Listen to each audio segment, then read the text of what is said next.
నమస్తే, welcome to our channel. ఈరోజు మనతో పాటు స్టూడియోలో ఉన్నారు హైకోర్టు అడ్వకేట్ హనుమత్ ప్రసాద్ గారు. వారితో మాట్లాడదాం. నమస్తే సార్. నమస్తే సార్, మనం ఈరోజు ఆస్తిలో కొంతమందికి కొన్ని గొడవలు జరుగుతూ ఉంటాయి, దాని గురించి మాట్లాడుకుందాం. అంటే ఇప్పుడు ఒక ఫ్యామిలీలో ఫాదర్ ప్రాపర్టీ, అంటే వాళ్ళ నాన్నల నుంచి ఫాదర్కి వచ్చిన ప్రాపర్టీ ఏదైతే సైట్ ఉంటుందో దాన్ని ఒక కూతురు ఒక కొడుకు ఉన్నారనుకోండి, కూతురు నుంచి కొడుక్కి గిఫ్ట్ డీడ్గా రాయించి కూతురికి ఏదైనా అమౌంట్ ఇవ్వాలనుకుంటారు. చెప్తేనే వీళ్ళు గిఫ్ట్ డీడ్కి సైన్ చేస్తారు. ఒకవేళ ఇలా రిజిస్ట్రేషన్ అయిపోయిన తర్వాత గిఫ్ట్ డీడ్గా వాళ్ళ అవతల నుంచి వాళ్ళు డబ్బులు ఇవ్వకపోతే అసలు గిఫ్ట్ డీడ్కి వ్యాలిడిటీ ఎంతవరకు ఉంటుంది, ఏం చేయాలి? అవతల వాళ్ళు ఇస్తానన్న డబ్బులు ఇవ్వకపోతే రిజిస్ట్రేషన్ అయిపోయాక గిఫ్ట్ డీడ్లో డబ్బులు అనే ప్రసక్తి ఉండదు.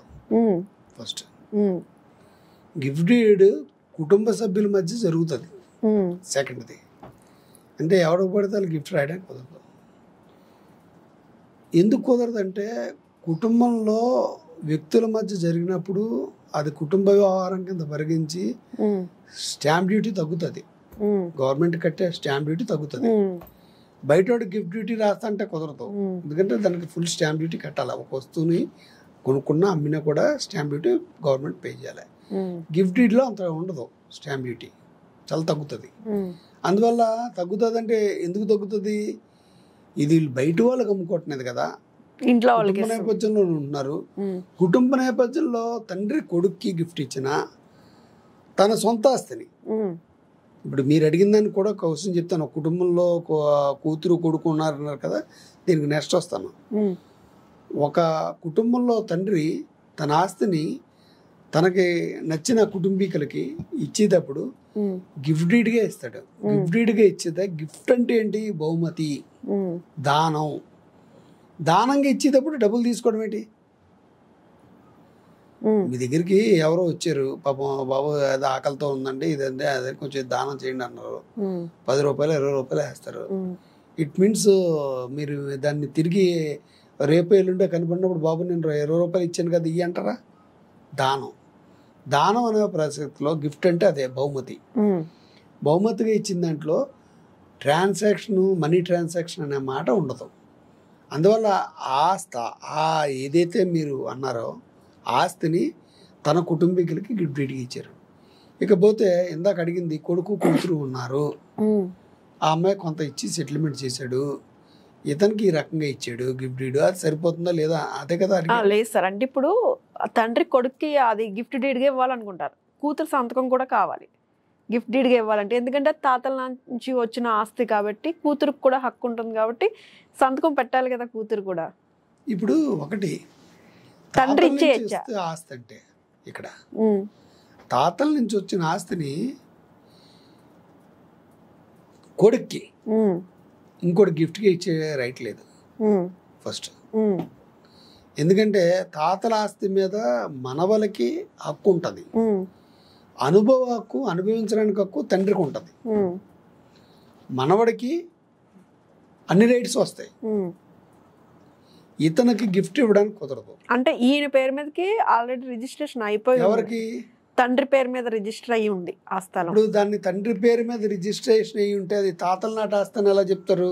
అంటే వాళ్ళ పూర్వం నుంచే అది రిజిస్టర్ అలా చేయించుకుంటే. మీ పేరు మీద రిజిస్ట్రేషన్ అయ్యి ఉన్న ఆస్తి మీదే. ఇప్పుడు ఫర్ ఎగ్జాంపుల్ ఉన్నారు, మీరు ఎవరి పేరు మీదో, మీ తమ్ముడి పేరు మీదో లేకపోతే మీ చెల్లి పేరు మీద ఎవరి పేరు మీదో మీరు ఆస్తి కొని అలా పెట్టారు. పెట్టినప్పుడు వాళ్ళ పేరే ఉంటుంది, మీ పేరు రాదు అక్కడ. అతని స్వార్జితం అవుతుంది. ఇప్పుడు మీరు చెప్పిన దాని ప్రకారం అతని పేరు మీద ఎవరైతే తండ్రి పేరు మీద అయితే రిజిస్ట్రేషన్ అయ్యిందో అది స్వార్జితం అవుతుంది. ఇప్పుడు అతను ఏమిస్తాడు? వాళ్ళ తాతగారు, ఇప్పుడు తండ్రి గారి నాన్న అతను సొంతంగా సంపాదించుంటే ఇతని పేరు మీదకి గిఫ్ట్ డీడ్ రాసాడు అనుకోండి, కొడుకు రాసాడు గిఫ్ట్ డీడ్, కొడుకు రాస్తే కొడుకు ఎవరికైనా ఇచ్చుకోవచ్చు, అమ్ముకోవచ్చు, అది గిఫ్ట్. మీకు అవి ఏమీ రాయకుండా తాత ఆస్తి అలాగుంది, తాత వెళ్ళిపోయాడు, వారసులు మనవలు, తండ్రి గిఫ్ట్ డీడ్ రాయడానికి అతనికి రైట్ లేదు, అతని పేరు మీద లేకుండా. అందువల్ల వీళ్ళిద్దరూ మధ్య అండర్స్టాండింగ్ ఉండాలి. ఇప్పుడు తండ్రి సొంతంగా సంపాదించుకున్నాడు, అమ్మ నీకు పెళ్ళి అయింది, నీకు ఖర్చులు పిచ్చాను, ఇది లేదు, మిగతాది కొడుకు రాసుకుంటున్నాను, రాసుకోవచ్చు. గిఫ్ట్ డీడ్ ఏమి లేదు, దాని మీద క్వశ్చన్ రైజ్ అవ్వదు, ఆమె సంతకం కూడా అక్కర్లేదు, సొంత ఆస్తి కాబట్టి. అలాగే అతను ఇతనికి కాకుండా బయట వాళ్ళని ఎవరినో పిలిచి రోడ్డు మీద పోయేవాడిని పిలిచి అతను నచ్చింది అనుకోండి, ఇది ఆశ్రమానికి రాసేచ్చు, అది గిఫ్ట్ డీడ్ అవ్వదు. అందులో ట్రాన్సాక్షన్ ఉంటుంది, మనీ ఇచ్చి పుచ్చుకోవడం ఉంటుంది, డబ్బులు కమ్ముకోవచ్చు అనమాట అది. ఓకే, అయితే ఈ విషయం పక్కన పెడితే నార్మల్గా గిఫ్ట్ డీడ్ కింద ఇచ్చిన వాళ్ళకి గిఫ్ట్ డీడ్ వ్యాలిడిటీ ఎంతవరకు ఉంటుంది? ఇప్పుడు గిఫ్ట్ డీడ్ అన్నది ఇది రివోక్ చేయడానికి కుదరదు, ట్రాన్సాక్షన్ ఉండదు. గిఫ్ట్ డీడ్ ఇచ్చిన వ్యక్తి అతన్ని ఏంటంటే తన హక్కుని ట్రాన్స్ఫర్ చేసేస్తున్నాడు. ఇక్కడ చూడండి, గిఫ్ట్ డీడ్ ఇచ్చిన వ్యక్తికి వ్యాలిడిటీ అంటే దెర్ ఈజ్ నో వ్యాలిడిటీ. ఇప్పుడు తండ్రి గారు మీ నాన్నగారు మీకు గిఫ్ట్ ఇచ్చేసారు ఆస్తిని, అది ట్రాన్స్ఫర్ అయిపోయినట్టుగా, ఇట్ ఈస్ నాట్ ఇర్రోకబుల్. అందువల్ల మీకు ఎప్పుడైతే ట్రాన్స్ఫర్ అయిందో మీరు మొత్తం అమ్మేసుకోవచ్చు, ఆ నెక్స్ట్ డేనో ఆ నెక్స్ట్ మంత్ మీరు అమ్మేసుకోవచ్చు, మీకు పూర్తి హక్కులు వచ్చాయి. అందువల్ల వ్యాలిడిటీ ఎంత అన్నది లేదు. కొన్ని ప్రత్యేకమైనటువంటి పరిస్థితుల్లో ట్రాన్స్ఫర్ ఆఫ్ ప్రాపర్టీలో 156 అని ఉంది, ఆ ప్రత్యేకమైన పరిస్థితిలో గిఫ్ట్ డీడ్ రివోక్ చేయొచ్చు, కానీ అదే క్యాన్సిల్ చేయొచ్చు, కానీ ఆటోమేటిక్గా గిఫ్ట్ డీడ్ క్యాన్సిల్ అవ్వదు. దాన్ని నిరూపించుకోవాలంటే చాలా ఉంటుంది. అందువల్ల మీకు నచ్చిన వాళ్ళకి ఇచ్చినట్టుగా ఇచ్చేసుకోవచ్చు, అమ్మేసుకోవచ్చు. బట్ విల్కి వచ్చేటప్పుడు డిఫరెంట్. ఇప్పుడు గిఫ్ట్ డీడ్ అన్నది బతుకుండగానే రాస్తాడు, అతను గిఫ్ట్ ఎవడైతే తీసుకున్నాడో అతను ఎవరికైనా అమ్ముకోవచ్చు. విల్ అన్నది కూడా బతికినప్పుడే రాస్తాడు, కానీ విల్ ఎప్పటి నుంచి అమల్లోకి వస్తుంది, అతను చనిపోయిన దగ్గర నుంచి అమల్లోకి వస్తుంది. So it is quite different గిఫ్ట్కి విల్కి అన్నది. అందువల్ల there is no question of validity, ఏంటంటే ఎప్పుడైనా అమ్ముకోవచ్చు అతను. ఇప్పుడు ఒక ప్రాపర్టీ ఒక తండ్రి కొడుక్కి రాసినప్పుడు ఇంకొక ప్రాపర్టీ ఉన్నప్పుడు దాంట్లో కూతురికి కూడా షేర్ ఉంటుందా? ఇప్పుడు స్వంత ఆస్తి అవుతే అతను నచ్చిన వ్యక్తులకి నచ్చిన విధంగా ఇచ్చుకోవచ్చు. ఇద్దరికి కొడుకునే కాదు, ఎవరికైనా ఇచ్చేసుకోవచ్చు, ఎవరికైనా అమ్ముకోవచ్చు, దానంగా ఇవ్వచ్చు, అమ్ముకోవచ్చు, లేకపోతే బ్లడ్ రిలేషన్ ఉంటే ఇది చేయొచ్చు. బట్ అతను కాని ఆస్తిది, అతను సొంతంగా సంపాదించిన ఆస్తిది, అతని తల్లిదండ్రులు సంపాదించిన ఆస్తిని ఇతను ఏ రకంగానూ దానం చేయడానికి కుదరదు, గిఫ్ట్గా రాయడానికి కుదరదు. ఎందుకంటే అనుభవ హక్కుదారులు అనుభవించడానికి మాత్రమే అది నొక్కుదారు, వాస్తవికంగా దాన్ని నమ్ముకుని ఏ రకంగానే చేసుకునే రైట్ మనవలకు ఉంటుంది. ఒక తరం చట్టాలు అవి చెప్తున్నాయి. సరే, ఇప్పుడు ఈ పవర్ ఆఫ్ అటర్నీ గురించి మాట్లాడుకున్నా, అసలు పవర్ ఆఫ్ అటర్నీ అంటే ఏంటి? ఇప్పుడు పవర్ ఆఫ్ అటర్నీ అంటే ఒక వ్యక్తికి చాలా రకాలుగా పవర్ ఆఫ్ అటర్నీ రాయొచ్చు. ఫర్ ఎగ్జాంపుల్ ఆస్తుల విషయాన్ని కానీ తీసుకుంటే, ఒక వ్యక్తి తను స్థలం ఉంది, అలా స్థలం అమ్ముదాం అనుకున్నాడు, లేకపోతే పలానా వాడు పలానా చోట ఉంది స్థలం కొనుక్కోండి అన్నాడు. కానీ ఇతను కొందాం అనుకునేటప్పటికి ఇతను వేరే ప్రాంతానికి వెళ్ళిపోయే అవకాశం ఉంది, ఏ అమెరికాకు ఇక్కడికి వెళ్ళిపోవాలి. కానీ కొనదాం అనుకుని సిద్ధం చేసుకున్నాడు, అతని టైంలో జరగలేదు, అతను వెళ్ళిపోయాడు. కానీ అతను ఈ స్థలాన్ని కొందాం అనుకున్నాడు. ఒక వ్యక్తికి తనకు నమ్మకమైనటువంటి వ్యక్తి, తన కుటుంబంలో వ్యక్తి అవనండి, కుటుంబేతర వ్యక్తి అవనండి, కుటుంబేతర వ్యక్తికి కూడా ఒక పవర్ ఆఫ్ అటర్నీ రాయొచ్చు. నా బదులుగా ఇతను ట్రాన్సాక్షన్స్ చేస్తాడు, ఇతనికి ఆ పవర్ ఇస్తున్నాను, ఇతనితో వ్యవహారం చేస్తే నాతో చేసినట్టుగానే అని చెప్పి పవర్ ఆఫ్ అటర్నీ ఇస్తాడు. సేమ్ అదే పాలసీ అమ్ముకోవడానికి కూడా.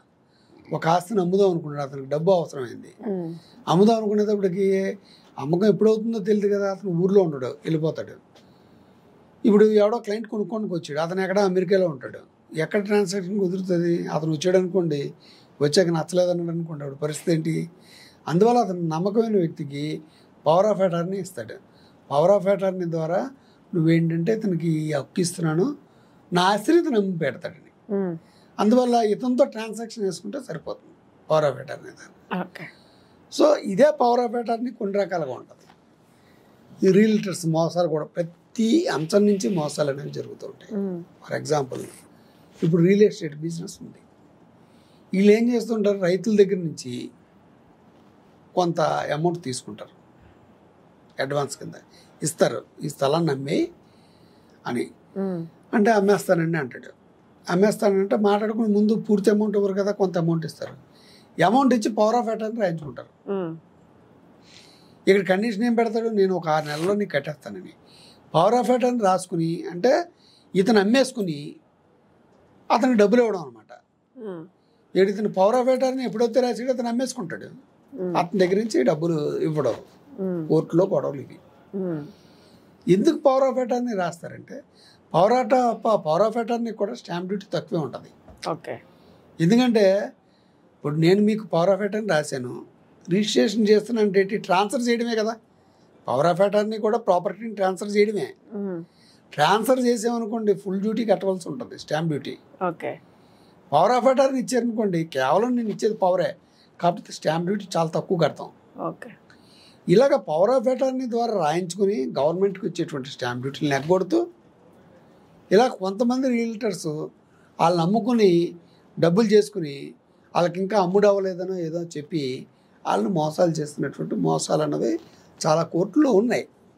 అందువల్ల పవర్ ఆఫ్ అటార్నీ ద్వారా మనం వ్యవహారాలు చేయొచ్చా అంటే జరుగుతున్నాయి. కానీ ఏమని చెప్తుంది, పవర్ ఆఫ్ అటార్నీ ద్వారా కోర్టులకు వచ్చేటప్పటికి పవర్ ఆఫ్ అటార్నీ ద్వారా అమ్మకాలు కానీ జరుగుతాయి, అవి చెల్లవని కోర్టులు చెప్తున్నాయి. ఎందుకు చెప్తున్నాయి, పవర్ ఆఫ్ అటార్నీ ద్వారా జరిగితే ఫుల్ స్టాంప్ డ్యూటీ గవర్నమెంట్కి వెళ్ళదు, అందువల్ల చెల్లదు. కానీ వ్యవహారాలు జరుగుతున్నాయి సబ్ రిజిస్టర్ ఆఫీస్లో పవర్ ఆఫ్ అటార్నీ.